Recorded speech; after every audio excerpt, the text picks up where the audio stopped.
Здравейте! Намирам се пред една от най-култовите столични заведения, където днес рожден ден тук ще празнува Яна Стайкова. Останете с нас!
Здравей, Яна, честит рожден ден!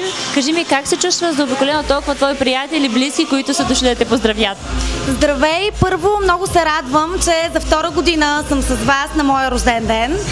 Ами как се чувствам? Чувствам се изключително добре. Тук са всички хора, които обичам, които ме обичат мен и се надявам да стане едно страхотно парти.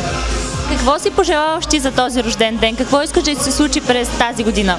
Знаеш ли, че ме попитаха същото нещо, когато бях на вечеря с моите най-близки хора и се замислих за секунда. Естествено, първо си пожелавам много здраве на мен и на моето цялото ми семейство. Освен това, може би си пожелавам една голяма истинска любов, най-вече в живота ми, да се появи. Нали? Подаръците, как стоят нещата с подаръците, предполагам си получила много.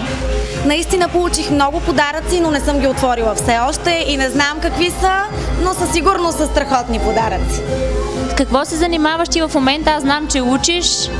Да, уча, но в момента си почивам. Ваканция съм от моя университет, море, плаж, купони. Това ме чака цяло лято. Взе всички изпити? Взех всички изпити отлично, с това съм много горда.